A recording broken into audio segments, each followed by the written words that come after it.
처음 오신 지체들이 있거든요. 환영합니다. 오랜만에 나오신 지체들도 환영하고 축복합니다. 저희 공동체가 우리 같이 박수하시죠. 네. 저희 공동체가 모쪼록 하나님의 위로와 기쁨을 경험하는 공동체가 되었으면 좋겠고요. 여러분 개인의 삶을 통해서 그런 은혜들, 사랑들을 흘려보내시는 우리 지체들 되시기를 축복드립니다. 재곤 형제 번호 그대로죠? 예전에 쓰던 번호 그대로죠? 네. 전화 다시 개통했으니까 여러분들 일본 이야기 궁금하시면, 앞으로의 근황이 궁금하시면 계속 데이트 신청을 해주세요. 같이 차 한잔 마시고 식사하시고 함께 위로하고 꿈과 비전을 나눴으면 좋겠습니다. 우리 청년부에서 드리는 선물은 기프티콘으로 보내드릴 거예요. 그래서 원하는 거 있으면 우리 종민이 형제한테 어떤 닭을 원하시는지, 피읍닭, 뭐 교촌 닭, 그런 닭들 원하시는 거, 아니면은 커피 그런 거 원하시는 거 말씀하십시오. 그 원하는 대로 보내드리도록 하겠습니다. 여러분 한 주간 수고 많으셨죠? 날이 너무 덥습니다. 더위 먹지 않게 조심하십시오. 여러분 지난 한 주간 살아오면서 여러분들이 경험했던 순간들은 어떤 것들이 있습니까? 어떤 상황들을 마주하셨고 어떤 사람들을 마주하셨고 그곳에서 여러분들이 느끼셨던 감정들, 여러분들의 기분들, 그런 것들은 어떠셨는지 궁금합니다. 그런데 우리가 살고 있는 이 시대는 좀 모순이 많은 것 같아요. 여러분 혹시 조지 칼린이라는 미국의 희극 배우의 이름을 들어본 적이 있으세요?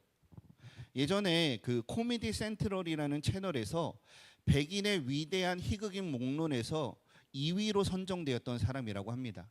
이 사람이 일상에서 했던 그런 일들이, 그런 대화들이 사람들에게 많은 영향력을 주는 그런 말들을 남겼다라고 하는데요. 이 칼린이 이런 말을 했어요. 이 시대는 모순으로 가득하다. 우리는 더 높은 건물을 짓지만 인내심의 높이는 더 짧아졌다. 여러분 동의가 되십니까? 이미 십수년 전에 한 이야기예요. 그리고 또 이런 말도 했대요. 우리의 수명은 길어졌는데 어떻게 인생을 살아가야 할지 모른다라고 이야기를 했습니다. 비단 칼린의 이야기뿐만이 아니라 이 시대를 살아가는 많은 사람들의 공통된 이야기인 것 같습니다. 여러분 지난 한 주간 핸드폰을 들고 인스타그램을 보면서 또 다른 SNS를 하면서 얼마나 많은 시간을 SNS에 투자를 하셨습니까? 다른 사람들을 팔로우하면서, 아니면 여러분의 피드에 여러분의 삶을 예쁘게 좀 포장해서 필터링해서 올리면서 우리가 많은 시간을 쏟고 있죠. 그런데 왜 우리가 거기에 많은 시간을 쏟고 있습니까? 여전히 이 시대에 우리와 똑같은 20대인데, 똑같은 30대인데 나와 초등학교, 중학교를 같이 다녔고 나와 별로 다른 것이 없어 보였고 어쩌면 고등학교 때는, 중학교 때는 나보다 조금 부족해 보였다라고 내가 생각을 했는데 갑자기 오랜만에 피드에 알림이 떠서 그 친구를 들어가 보니까 완전 다른 사람이 된 거예요. 나와는 뭔가 다른 차원의 삶이 살고 있는 것처럼 보입니다. 그렇기 때문에 나도 뭔가 열심히 내 게시물에 스토리를 올리죠. 여러분 근데 어떻습니까? 여러분 스스로의 피드에, 여러분들이 지난 일주일간 올렸던 게시물에, 어쩌면 지난 1년 동안 여러분이 좋아요를 제일 많이 받은 그 게시물이 여러분의 진짜 모습 맞으세요? 그리고 그 좋아요를 받은 숫자, 여러분을 따른 그 팔로워의 숫자들에 만족하고 계십니까? 여전히 많은 사람들이, 그리고 특별히 젊은 세대들이 이런 질문을 던지면서 살아가는 것 같습니다. 인스타그램 안에서는 멋진 삶을 살아가는 것 같아요. 하지만 실제로 그들의 삶 속에는 허무함, 공허함, 그리고 앞서 말씀드렸던 모순이라는 단어가 그들의 인생을 정의하는 것 같습니다. 많은 인기를 얻고 또 많은 수입을 올리고 많은 부와 명예를 누리지만 실제로 그 사람들의 이야기를 들어보면 과연 나는 누구인가? 내가 이렇게 사는 게 맞는가? 이것이 진짜 명예가 맞나? 진짜 좋은 게 맞나? 진짜 삶이 많은가? 이런 질문들로 우리 20대의 인생에 30대의 질문이 가득 차 있다라고 합니다.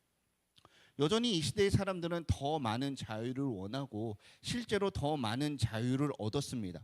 더 많은 풍요를 얻게 되었습니다. 10년 전, 20년 전과 비교해서 비교할 수 없는 엄청난 그런 유익들이 우리가 사용하고 있어요. 하지만 정작 그 자유를 제대로 사용하고 있느냐라는 질문을 던진다면 그것은 잘 모르겠습니다. 아니면 그건 아닌 것 같습니다라는 대답을 할 것 같습니다. 어쩌면 목적을 잃어버리고 방향을 잃어버리고 방황하며 여기가 옳다고 하니까 여기를 따라갔다가 저기가 옳다고 하니까 저기를 따라갔다가 여기가 옳다고 하니까 갔다가 여기도 아니네 여기도 아니네 여기도 아니네 여기도 아니네 그럼 저기는 맞을까? 그래도 뭐라도 해야 되지 않을까? 그런 막연한 두려움, 불안감 때문에 우리는 여전히 등 떠밀리듯이 인생을 살아가고 있어요. 그렇게 길을 잃고 방황하고 때로는 낙심하고 좌절하고 그리고 어쩌면 그들 가운데서는 이 길이 옳다라고 믿으면서 그 길을 가고 있는 사람들도 있겠죠. 하지만 이런 상황 속에서 그렇게 방황하고 있는 다양한 모습으로 살고 있는 다양한 감정을 가지고 있는 저와 여러분을 향해서 하나님이 뭐라고 하시냐? 너희는 거룩한 자가 되어야 한다라고 말씀하시는 것이죠. 여러분이 생각하는 거룩은 무엇입니까? 깨끗한 것, 흠이 없는 것, 순결한 것 그런 것도 맞죠. 하지만 오늘 하나님께서 성경을 통해서 저와 여러분에게 요청하시는 명령하시는 이 거룩은 단순히 우리가 알고 있는 윤리적인 삶을 살아라라는 그런 윤리적인 요청을 뛰어넘는 거예요. 그리고 이 질문은 바로 우리의 정체성, 우리의 근원과 맞닿아 있는 질문입니다. 그래서 너희는 거룩하라라고 하시는 이 하나님의 질문은 다른 말로 말하면 너희의 정체성을 회복해야 한다라고 우리를 그 정체성의 회복의 자리로 초대해 주신다라는 것이죠. 여러분 그런데 이런 우리 삶의 근원 이 정체성의 문제는 바로 그 하나님께서 우리의 창조주이시기 때문에 여러분의 인생의 설계자이시고 여러분의 인생의 주관자이시기 때문에 여러분의 깊은 곳까지 속속들이 다 알고 계시기 때문에 하나님께서 하실 수 있고 그분만이 하실 수 있는 유일한 메시지라는 것을 우리는 잊지 말아야 합니다. 여러분 특별히 이 시대는 이 거룩이라는 그 하나님의 초대가 더욱더 절실한 시대예요. 왜냐하면 미디어와 많은 문화와 경제와 사회의 많은 영역의 발달로 인해서 거룩이라고 또 많은 성도들이 많은 교회가 함께 쌓아왔던 이 방파제와 같은 이 거룩이 다 무너져 버렸어요. 그리고 그 거룩을 뛰어넘는 그 문화와 그런 위험의 수위가 훨씬 더 높아졌어요. 그래서 이게 낮아졌든지 무너졌든지 그 유혹이라는 시험이라는 어려움이라는 좌절과 상실이라는 그 우리를 힘들게 하는 그 물결이 작은 물결이 아니라 거대한 쓰나미가 되어서 여러분의 인생을 치고 있기 때문에 그리고 우리가 거기서 넘어지고 낙심하고 실패하고 방황하고 갈 길 몰라 또 헤매이고 있기 때문에 반드시 이것을 극복해야 하고요. 그것을 극복하는 방법은 더 높은 방파제를 쌓고 어디로 숨고 더 많은 것을 가지고 그런 것이 아니라 오늘 하나님의 말씀에 응답하는 것, 거룩한 삶의 초대에 반응하고 그대로 살아낼 때에 우리 삶의 정체성을 회복하게 되고요. 그 우리 삶 속에서 이 거룩의 방파제를 다시 세워서 우리가 세상의 유혹과 시험, 그 어떤 쓰나미가 몰려오더라도 우리는 이겨낼 수 있다라는 것이죠. 이것은 비단 우리 시대의 문제만이 아닙니다. 본문이 기록되었던 초대교회 시대에도 우상 숭배가 만연하고 도덕적으로 타락한 문제들이 있었어요. 그 이전에 구약 시대에도 마찬가지였어요. 그리고 앞으로 우리 다음 세대와 우리 후배들의 세대 그 이후에도 같은 문제는 똑같이 반복될 것입니다. 그렇기 때문에 구약에서도 신약에서도 그리고 오늘날 저와 여러분의 삶 속에서도 하나님은 내가 거룩하니 너희는 거룩해야 한다라고 말씀하시는 것이죠. 여러분 우리 옆에 분들 보면서 한 번만 더 인사합시다. 거룩하게 삽시다. 여러분 그렇게 거룩하게 살 수 있는 저와 여러분이 되시기를 바랍니다. 우리가 1년 동안 하나님의 성품을 닮아가는 긴 여정을 시작을 했어요. 지난주는 왜 그것을 해야 되는지 개론적인 이야기를 했고요. 이번 주부터 비로소 한 가지씩 배우는데 제일 처음에 등장하는 게 거룩입니다. 그만큼 중요하고 그만큼 모든 것의 기초가 되고 이 거룩에서 다른 성품들이 함께 파생되어 나간다라는 것입니다. 베드로전서 1장 16절 말씀 다시 한번 읽어볼까요? 1장 16절 시작.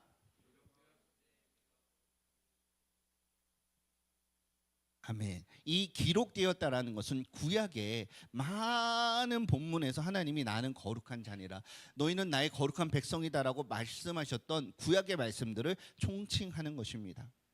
여러분 한번 나중에 지금 하지 마시고요, 유튜브 검색에 카도시 아니면 하기오스 이런 단어들을 한번 검색해 보십시오. 거룩의 히브리어는 카도시고요, 거룩의 헬라어는 하기오스입니다. 그래서 특별히 그런 단어들을 검색하면 어떤 단체들이 뜨냐면 청소년 단체, 청년 단체, 그 복음주의 안에 있는 그런 단체들이 많이 뜰 것입니다. 바로 이 거룩이라는 속성을 가지고 이 시대 가운데 청년들을 어떻게 일으켜 세울 것인가 고민하는 사람들이 이 거룩이라는 단어를 가지고 사용합니다. 여러분, 이 거룩에는 잘라내다, 구별되다, 분리되다라는 뜻이 있어요. 그리고 또 어떤 뜻이 있냐면 광채, 빛을 내는 그런 광채라는 뜻이 있습니다. 바로 여기에 우리가 생각해야 될 거룩의 속성이 전부 다 담겨져 있어요. 한번 따라해 볼까요? 잘라내다, 구별되다, 분리되다, 광채, 빛을 내는 거죠. 이것을 가지고 생각해 봅시다. 이 거룩은요, 하나님의 많은 성품 중에서 첫 번째로 배우는 것처럼 하나님의 가장 중심적인 속성이며 하나님의 가장 본질이 거룩입니다. 이 거룩하신 분이라는 것은 그분이 다른 신들과 다른 존재들과 구별이 되는 차원이 다른 분이시다라는 것을 말하시는 것이죠. 모든 피조물로부터 구분되신 분이십니다. 모든 죄로부터 구별되신 완전하신 하나님이십니다. 이 어두운 세상 속에서 흑암과 같이 깜깜한 세상 속에 홀로 빛을 내시며 홀로 광채이시며 홀로 빛을 내시는 유일하신 하나님이 거룩하신 하나님이시다라는 것이죠. 그래서 여러분, 우리가 하나님은 거룩하신 분이십니다, 하나님은 거룩하십니다라고 고백하는 것은 이런 의미들을 담아서 꼭 신앙을 고백하는 거예요. 하나님이 우리와 다른 존재이시며 우리와 초월하여 구별되신 하나님이십니다. 우리는 어둠 가운데 거할 수밖에 없지만 유일하게 빛을 내시고 무한히 뛰어나신 분이 우리 하나님이십니다라는 그런 고백이 우리가 하나님은 거룩하시다라는 그 말 안에 포함되어 있습니다. 그분의 권능과 그분의 사랑과 그분의 지혜와 우리가 상상할 수 있는 모든 것을 뛰어넘어서 그것이 하나님의 존재 안에 담겨져 있고요, 그것이 구별되고 차원이 다르고 비교할 수 없는 그 광채 가운데 있기 때문에 하나님의 모든 속성이 이 거룩이라는 단어 안에 담겨져 있다라고 해도 과언이 아닙니다. 여러분, 한 가지 이 개념을 짚고 넘어가면 좋겠는데요, 여러분들이 생각하시는 죄는 무엇입니까? 무엇을 죄라고 생각하십니까? 법정에서 선언을 받는 그런 죄들을 뛰어넘어서 성경에서 말하는 이 죄가 있잖아요. 죄는 쉽게 말하면 하나님의 말씀을 어기는 것이 죄라고 몇 번 말씀드렸고 여러분 알고 계시죠? 그런데 그 하나님의 말씀을 어긴다라는 것에서 조금 더 들어가서 생각해 본다면 하나님만이 유일하게 옳고 그름을 정하시는 분이시다라는 것을 무시하는 것이 죄예요. 내가 스스로 기준을 만들려고 하는 것이 죄예요. 그리고 거기서 그것을 무시했기 때문에 하나님이 하지 말라고 금하신 것을 하는 것이 죄고요, 하나님께서 하라고 하신 것을 하지 않는 것이 죄입니다. 이것을 가지고 들어가셔야 합니다. 여러분, 16절 말씀에 보면 내가 거룩하니 너희도 거룩하라라고 말씀하셨습니다. 그것은요, 단순히 명령이 아니라 하나님께서 가지고 있는 이 거룩이란 속성을 여러분에게 공유해 주시는 거예요. 그냥 말로만 거룩해라가 아니라 내가 거룩하니, 하나님이 어떻게 거룩한 분이신지를 성경을 통해 우리에게 알려주셨어요. 계시해 주셨어요. 말씀해 주셨어요. 그것은 우리가 그대로 해야 된다라고, 우리가 그것을 할 수 있기 때문에 우리에게 그것을 공유해 주신 것이죠. 그리고 그대로 살아내라고 요구하시는 것입니다. 여러분, 제가 성도라는 단어를 먼저 해버렸네요. 기독교 신자들을 성도라고 부르는데 이것은 하나님께 구별되어 거룩한 자들이라는 뜻을 가지고 있습니다. 여전히 우리는 부족하죠. 저도 목사지만 거듭 말씀드리지만 너무나 연약하고 너무나 부끄럽습니다. 하지만 그럼에도 불구하고 하나님이 우리를 거룩할 수 있도록 불러주셨고 거룩하게 하셨습니다. 그분이 우리에게 거룩을 공유해 주셨기 때문에 우리가 거룩하게 살 수 있는 것 아닙니까? 하나님께서 우리를 구원하신 이유는 여러 가지가 있지만 한 가지만 꼽는다면 바로 이 거룩하신 하나님을 닮아서 세상 속에서 구별되어 거룩하게 살아가게 하기 위함입니다. 거룩의 단어의 뜻 아시죠? 세상 가운데 구별하셔서 하나님의 광채를 바라는 존재로서 살아가게 하기 위해서, 거룩하게 살게 하기 위해서 우리를 구원하셨다라는 것이죠. 사랑하는 여러분, 여러분이 가지고 있는 정체성의 고민들, 인생의 많은 문제들, 그것이 하나님의 말씀 안에 해결된다라는 것을 믿으셔야 합니다. 그리고 그 말씀을 믿고 내가 누구인지에 대한 하나님께서 우리에게 내려주신 정의, 그것을 붙들고 살아가는 것이 우리가 한 주간 그리고 앞으로 많은 성품들을 통해서 연습할 거룩의 삶을 사는 것이죠. 쉽게 말하면 이런 거예요. 하나님의 정의를 붙든다라는 것은 너는 연봉이 10억은 돼야 성공한 거야 생각이 그렇게 말하죠. 우리는 그것을 따라가죠. 아니야, 10억보다는 100억이 좋지 않겠어? 100억보다는 주급으로 100억을 받으면 어때? 그러면 우리 귀가 혹하고 그를 따라가죠. 그리고 거기에 우리 인생을 다 걸죠. 하지만 그런 말을 따라가는 것이 아니라 하나님이 말씀하세요. 사랑하는 아들아, 너는 내 것이다. 거기서 우리의 정체성을 찾는 것이죠. 비록 세상 속에서는 우리가 비천하고 무명하지만 너는 나의 유명한 자다. 내가 너를 낳았고 내가 너를 특별히 사랑하고 오늘도 내가 너와 함께 한다. 내가 너를 구별하여 불러내었고 나의 광채 속으로 초대하여 이 빛을 발할 수 있도록 내가 너를 만들어내었다. 그것을 우리 인생의 기준점으로 삼고요. 우리 인생의 중심으로 삼고 그 하나님의 말씀에 내가 올라서는 것, 그것이 거룩한 삶을 사는 전부다 해도 과언이 아닙니다. 사랑하는 여러분, 기독교 변증학자 C.S. 루이스는 이 시대의 사람들 가운데 10%만 거룩하다면 올해 안에 세상이 완전히 뒤집어질 것이다라고 말했습니다. 여러분, 우리는 다른 사람들을 바라보면서 목사가 왜 그래? 교회 다니는 사람들이 왜 그래? 그렇지만 그러기 전에 먼저 정말 그 거룩을 닮아가고자 하는 마음이 우리 가운데 있는가? 내가 거룩을 살아내고 있는가? 그것을 보면서 그것을 노력할 때 그런 작은 신음과 작은 노력을 하는 여러분을 통해서 여러분의 가정이 변화가 되고요. 여러분의 학교가 변화가 되고요. 일본이 변화가 되고요. 우리가 꿈꾸고 걸어가는 모든 것이 다 변화가 된다라는 것을 믿으셔야 합니다. 거룩 안에 광채라는 것이 있다고 말씀드렸죠. 우리의 거룩한 삶이 이 세상을 향하여 하나님의 영광의 빛을 드러내는 증거가 된다라는 것을 믿으셔야 합니다. 세상은 우리 스스로 빛을 낼 수 있다라고 우리를 속여요. 돈을 통해서, 필터링을 통해서, 많은 그 관계를 통해서, 많은 물질을 통해서 그것이 빛난다라고 말하지만 우리가 세상에서 낼 수 있는 유일한 빛은 우리에게 비춰주신 흑암 가운데 우리에게 비춰진 생명의 빛, 진리의 빛을 우리가 받아서 먼저 변화가 되고 그것을 세상으로 향하여 반사해 낸 것 외에는, 이런 의미 외에는 우리는 결코 빛이 될 수 없다라는 것을 기억해야 합니다. 우리는 빛이 될 수 없지만 동시에 우리는 빛의 자녀입니다. 이것이 얼마나 놀라운 진리입니까? 이것이 우리의 정체성이고 앞으로 한 주간의 삶 속에서도 힘들고 어려운 시련을 만날지라도 우리가 반드시 붙들어야 될 문제입니다. 그렇기 때문에 하나님께서 이 거룩이라는 말씀을 우리에게 주셨고 거룩이 우리의 정체성이며 우리 삶의 사명이 된다라는 것이죠. 여러분, 거룩은 어떻게 될 수가 있습니까? 아무리 노력해도 될 수가 없어요. 거룩은 오직 예수 그리스도의 보혈, 예수님의 그 십자가의 죽음, 흘리신 피로서만 우리가 거룩해질 수 있다는 것을 기억해야 합니다. 그것을 믿는다면 우리가 부족해도 그리스도는 완전하시잖아요.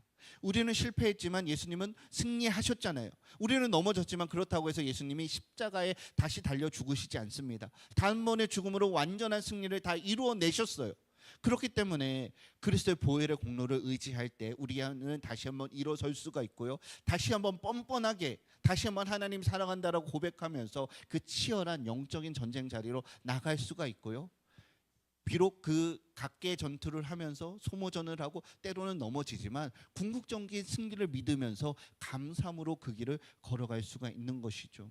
사랑하는 여러분, 내가 잘나서 내가 똑똑해서 내가 뛰어나서 거룩해지는 것이 아니라 그리스도의 보혈의 공로가 오늘도 우리의 인생을 감싸고 있고 우리의 허물을 감싸고 있고 우리 죄의 근원인 모든 뿌리를 잘라내고 덮어주시고 없애주시기 때문에 우리가 거룩해진다라는 것을 믿으셔야 합니다.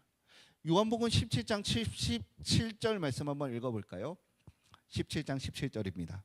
말이 좀 꼬여서 죄송합니다. 시작.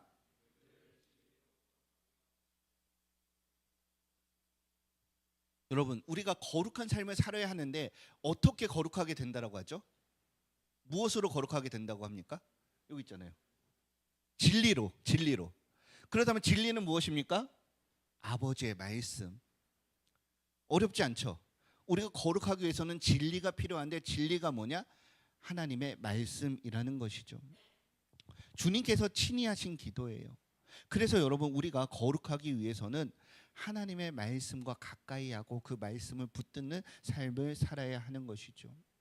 갓난아기가 어머니의 젖을 사모하듯이 우리는 순전하고 신령한 젖인 하나님의 말씀을 사모해야 합니다. 아무리 강조해도 지나침이 없고요. 저는 다음 주에도 똑같은 이야기를 할 거고요. 그 다음 주에도 똑같은 이야기를 할 것입니다. 언제요? 계속 할 거예요. 끝이 없어요. 주님 앞에서는 그날까지. 그래서 우리의 생각과 마음을 진리로 묶어서 하나님의 뜻에 순종하는 삶을 살아야 합니다. 아까 제가 죄의 정의에 대해서 말씀드렸죠. 하나님의 유일한 판단자요 기준임을 인정하지 않는 것이 죄라고 했습니다. 그렇다면 그 죄의 자리를 벗어나기 위해서는 하나님의 판단자이심을 인정하고 하나님의 말씀의 진리요 유일한 기준이라는 것을 인정해야겠죠. 인정한다는 것은 말로만 하는 것이 아닙니다. 그 말대로 살아나는 거예요. 그 말대로 살아나기 위해서는 그 기준인 하나님의 말씀을 가까이 해야 하는 것이죠. 여러분, 성경 공부 왜 하십니까? 안 하시면 성경 공부 하셔야 됩니다. 성경 공부 왜 하세요? 내가 조장이니까? 허목사가 자꾸 하라고 귀찮게 하니까? 내가 애들을 가르쳐야 되니까? 성경을 읽으면 복 받을 수 있으니까? 아니면 내가 잘못한 것들을 회개하기 위해서? 다양한 이유가 있습니다. 하지만 성경을 공부하는 것은 성경을 알기 위해서도 아니요, 성경을 통해 복을 받기 위함도 아닙니다. 그렇다면 성경을 왜 공부합니까? 성경을 주신 하나님을 더 잘 알기 위해서, 하나님이 어떤 분인지 알기 위해서, 하나님이 거룩이라고 말씀하셨는데 거룩이 뭔지 알기 위해서 우리가 성경을 배우는 것이죠. 그리고 그 나머지 제가 말씀드렸던 것은 성경이 없다는 것이 아니라 하나님을 알아갈 때 그 하나님으로부터 우리에게 공급되어진 부차적이고 부수적인 거예요. 근데 그 세상이 그 어떤 것도, 하나님이 주신 그 어떤 복도 하나님 그 자체를 알아가는 것과 비교할 수가 없습니다. 하나님이 주신 그 어떤 복도, 우리에게 주신 어떤 기쁨과 그 어떤 유익도 하나님을 알고 하나님을 예배할 수 있는 그 기쁨보다 앞설 수 없다라는 것을 성경을 통해서 발견하게 되고요. 그 맛을 깨달아 안 사람들은 더욱더 깊이 하나님의 말씀을 묵상하고 인생을 헌신하고 그대로 살기로 결단하게 되는 것이죠. 여러분, 그렇다면 그리스도의 보혈로 우리가 거룩하게 될 수가 있어요. 그리고 그 거룩의 기준은 하나님의 말씀입니다. 그럼 그것을 붙들고 우리가 어떻게 살아가야 할까요? 몇 가지만 살펴보려고 하는데 13절 말씀 다시 한번 읽어봅시다. 13절입니다. 시작.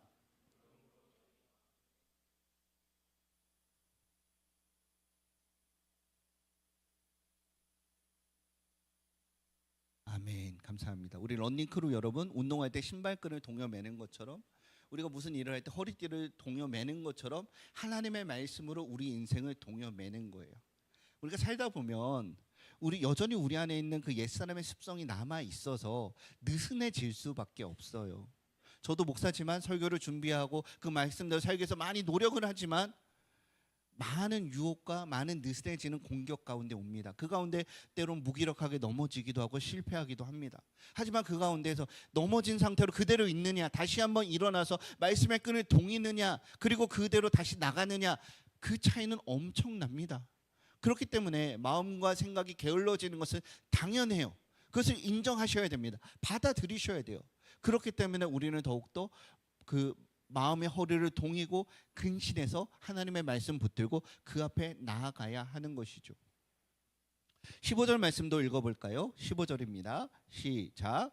오직 너희를 부르신 거룩한 이처럼 너희도 모든 행실에 거룩한 자가 되라. 아멘. 모든 행실에서 거룩한 것입니다. 여러분이 생각하는 거룩의 영역은 무엇입니까?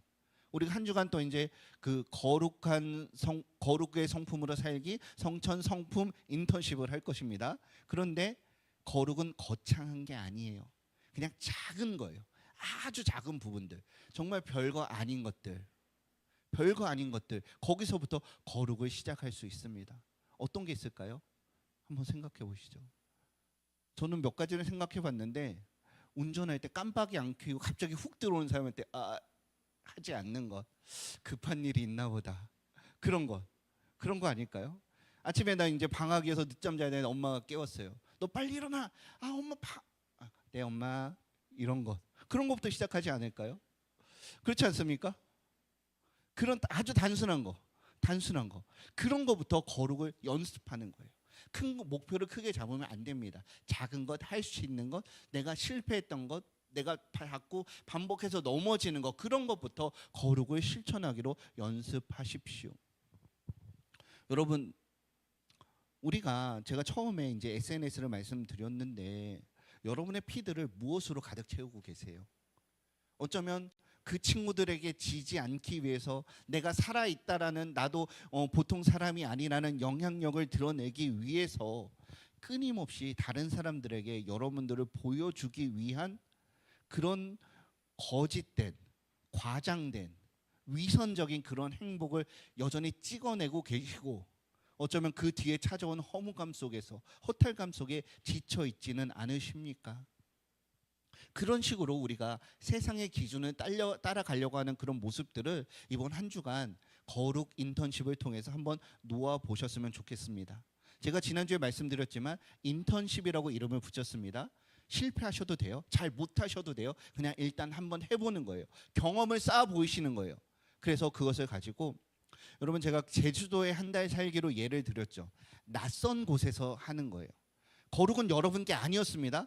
그리고 일주일만 하고 버려두셔도 돼요. 또 다른 거 하시면 되니까. 여전히 우리가 더럽고 추악하지만 거룩이란 성품을 여러분의 인생에 한번 덧입혀 보시는 거예요. 여러분의 입술에 한번 칠해 보시고요. 여러분의 생각이 칠해 보시고요. 여러분의 손에 칠해 보셔서 일주일만 그 미션들을 가지고 한번 실행해 보십시오. 그렇다면 분명히 여러분 가운데 유익이 있을 것입니다. 여러분, 이런 것을 통해서 우리는 일상 속에서 세상의 기준이 아니라 하나님이 그 자리에 계시는구나, 내가 거룩하니 너희도 거룩하라라고 우리를 요청하시는 하나님이 계시는구나라고 하나님을 의식하는 습관을 들이셔야 합니다. 하나님을 경외하는 마음, 이것은 바로 두려워하는 공포가 아니라 하나님이 나의 주인이시구나, 하나님이 나와 함께 하시는구나, 존경과 사랑의 마음을 담아서 그분을 의식하는 것입니다. 하나님의 공의로운 심판자임을 기억하며 그분의 뜻에 순종하는 삶을 사시길 바랍니다. 하나님이 여러분의 중심을 바라보시고 여러분의 깊은 곳까지도 감찰하시기 때문에, 그분이 우리의 마지막 심판자가 유일한 심판자이시기 때문에 그분의 가치를 바라보면서 살아가셔야 합니다. 또 한 주간 세속적인 가치관을 벗어나기 위해서 한번 노력해 보십시오. 이번 한 주 동안 여러분의 돈은 여러분께 아니에요. 여러분의 성질은 여러분께 아니에요. 여러분의 시간도 여러분께 아닙니다. 가까운 사람이든지 먼 사람이든지, 나와 상관이 있든지 상관이 없든지 그 사람을 위해서 적극적으로 일주일만 한번 사용해 보십시오. 그것을 통해서 하나님의 영광의 빛이 전해지게 될 줄로 믿습니다. 하나님의 말씀과 더욱더 가까이 하십시오. 인턴십 안에 매일 한 구절의 성경 구절들이 있습니다. 그 말씀들을 집중적으로 읽으시면서, 읽지 마시고 가능하면 아침 시간에 읽으세요. 아침을 먹기 전에 읽으셔야 그것이 하루 종일 여러분의 삶 속에서 되씹어지고 곱씹어지고 되새김질하게 됩니다. 그 말씀을 씹으면서 그냥 하루의 그 한 구절만 생각하시면 돼요. 하나님이 오늘 이렇게 하라고 하셨는데, 이렇게 하셨는데 어떻게 해볼까? 이렇게도 해보고 저렇게도 해보고 저렇게도 적용해 보십시오. 그렇게 하나님께 완전히 전적으로 순종을 결심할 때 하나님께서는 전에 우리가 알지 못했던 또 다른 기쁨, 비교할 수 없는 기쁨을 알게 하시고 그것에 물들어 살아갈 수 있게 합니다. 여러분, 내가 얼마나 할 수 있는가가 아니라 내가 얼마나 해야 하는가가 아니라 내가 무엇을 할 수 있는가, 내가 지금 할 수 있는 게 무엇인가, 그것을 고민하시길 바랍니다. 여러분 하면서 여러분 그런 분들은 없으시겠지만 이런 오해를 안 했으면 좋겠어요. 이것을 하면 하나님이 나에게 이번 주에 취업의 문을 열어주시겠지, 내가 이렇게 하면 이번 주에 로또에 당첨되게 해주시겠지, 내가 이번 주에 하면 내가 기다리던 그 결과가 나에게 주어지겠지. 하나님께 무언가 얻어내기 위한 수단으로서 하나님의 사랑을 쟁취해내기 위한 처절한 노력이 아니라는 것을 꼭 기억하셔야 합니다. 왜냐하면 우리 모두는 예수 그리스도의 보혈로 이미 거룩해진, 이미 모든 것을 거저받은 하나님의 자녀들이기 때문이죠. 그래서 우리가 이 성품 인턴십을 통해서 하는 것은 그 하나님의 엄청난 사랑에 감격한 우리가 하나님 아버지를 위해서 무엇을 더 기쁘게 해드릴 수 있을까요? 라는 자발적인 사랑에서 우러나오는 자연스러운 반응으로서 그 성품을 연습하시는 것입니다. 그렇게 하실 수 있으시겠죠? 그렇게 하실 수 있으시겠죠? 제가 방향만 설정해 드리면 정말 그런 자발적인 사랑이 나온다면 제가 스포를 할게요. 자연스럽게 필연적으로 여러분의 이웃에 대한 사랑으로 흘러갈 수밖에 없습니다. 왜냐하면 하나님이 그렇게 우리에게 흘려보내주셨기 때문이죠. 베드로전서 1장 22절 같이 읽어볼까요? 시작.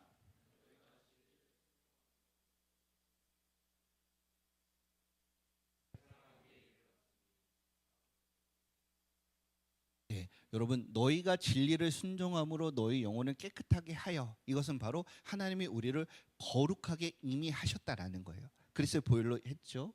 그 다음에 거짓 없이 형제를 사랑하기에 이르렀으니, 바로 이것은 하나님이 우리에게 주신 사랑의 참된 가치를 알고 그 사랑을 거저 받았기 때문에 거저 주어야 한다라는 것을 알게 되었다라는 거예요. 그 다음에 어떻게 됩니까? 마음으로 뜨겁게 서로 사랑해라. 아는 데서만 그치지 말고 말로만 아멘하지 마시고 한 주 동안 삶 속에서 나타나야 한다라는 것이죠. 여러분 한번 따라해 봅시다. 진정한 거룩은 사랑으로 표현됩니다. 그렇게 살 수 있는 은혜가 있기를 축복드립니다. 말씀을 정리하겠습니다. 사랑하는 청년 여러분, 하나님 나라 백성, 우리죠. 거룩하신 하나님을 닮아 세상과 구별된 삶을 살아야 한다라는 것이 오늘 말씀을 통해서 하나님께서 저와 여러분에게 요청하시는 것입니다. 이것은 우리의 노력으로 가능한 것이 아니에요. 우리 노력으로 된다면 시도도 하지 말아야 됩니다. 어차피 실패할 것이기 때문이죠. 하지만 그리스도의 보혈로, 오직 그리스도의 보배로운 피와 오늘도 우리를 거룩해 하시는 진리의 말씀이 있기 때문에 우린 그 말씀에 근초해서 보혈의 능력을 붙잡고 거룩의 삶으로 나아갈 수가 있습니다. 우리가 거룩하게 살기로 결단하는 것은, 제가 오늘 그 중동부에서는 오케스트라 이야기를 통해서 다른 이야기를 했지만, 바로 우리의 지휘자 하나님이 완벽한 지휘에 따라서 우리가 각자 악기죠, 조화롭게 하나님이 우리를 연주하시는 것과 같습니다. 우리 스스로는 완벽한 소리를 낼 수가 없어요. 지휘자의 뜻, 하나님이 주시는 말씀에 따라서 그분이 주신 악보, 이것은 그리스도의 보혈입니다. 그것에 따라 연주할 때 비로소 거룩한 삶의 아름다운 화음을 만들어낼 수가 있습니다. 그리고 이것은 한 번에 되지 않아요. 꾸준히 노력하고 실패했지만 다시 노력하고 다시 도전하고 다시 도전하고 말씀을 묵상하며 순종의 연습을 통해서 점진적으로 이루어지는 우리 삶의 전반적이고 총체적인 변화를 의미합니다. 사랑하는 여러분, 거룩은 완벽이 아니라 방향이라는 것을 기억하면서 한 주간 하나님의 말씀 붙들고 묵상하시고 기도하시고 도전하시고 그 거룩의 성품을 살아낼 수 있는 저와 여러분이 되시기를 주님의 이름으로 축복드립니다. 우리 들은 말씀 생각하며 함께 기도합시다. 연약한 우리를 하나님의 자녀로 불러주시고 거룩의 성품으로 초대해 주시니 감사합니다. 구별된 자, 하나님을 알아가는 자, 하나님의 말씀대로 살아갈 수 있는 그런 우리가 되게 하여 주시옵소서. 기도합니다. 전능하신 하나님 아버지 감사합니다. 연약한 우리를 하나님의 자녀로 삼아 주시고 날마다 주님과 함께 동행하며 살 수 있는 은혜를 주시니 감사합니다. 매일의 삶 속에서 내가 하나님의 닮아 거룩한 자가 되게 하여 주시고 하나님의 말씀대로 살아갈 수 있는 그런 은혜가 되도록 하나님 역사하여 주시옵소서. 하나님의 은혜가, 하나님의 사랑이 나의 인생 가운데 있다는 것을 잊지 않게 하여 주시고 날마다 살아갈 수 있는 그런 은혜가 있도록 하나님 역사하여 주시옵소서. 나는 넘어지지만 하나님은 완전하십니다. 나는 실패하지만 하나님은 쓰러지지 않으십니다. 다시 한번 하나님의 말씀 붙들고 하나님 앞에 서서 온전히 살아낼 수 있는 그런 은혜가 있도록 하나님 역사하여 주시옵소서. 거룩을 살아내게 하여 주시고 거룩을 승리하게 도와주시고 거룩할 때 우리의 삶의 성품을 통해서 하나님의 나라와 하나님의 은혜가 우리 삶 속에 나타내어지는 그런 은혜가 있도록 하나님 역사하여 주시옵소서. 그 말씀 붙들고 살아갈 때 하나님과 기쁜 승리의 소식들이 우리 삶 속에 가득할 수 있도록 하나님 도와주시옵소서. 우리 한 번만 더 기도합시다. 우리는 거룩의 옷을 입고 한 주간 삶으로 나가기로 결단합니다. 하나님, 우리 가정에서 내 마음을 지켜 거룩하게 하여 주시옵소서. 학교와 학원과 직장과 삶의 모든 자리에서 나를 힘들게 하고 나를 거치게 하고 나를 넘어뜨리는 그 순간에도 나와 익숙하지 않은 거룩을 선택하겠습니다. 거룩을 결단하겠습니다. 한 주간 거룩을 반드시 살아나게 하여 주시고 그것을 통해서 우리 가족들에게 주변의 사람들에게 하나님의 생명의 빛을 발할 수 있는 그런 한 주간 되게 하여 주시옵소서. 우리 한 주의 삶을 하나님께 올려드리며 기도합시다. 전능하신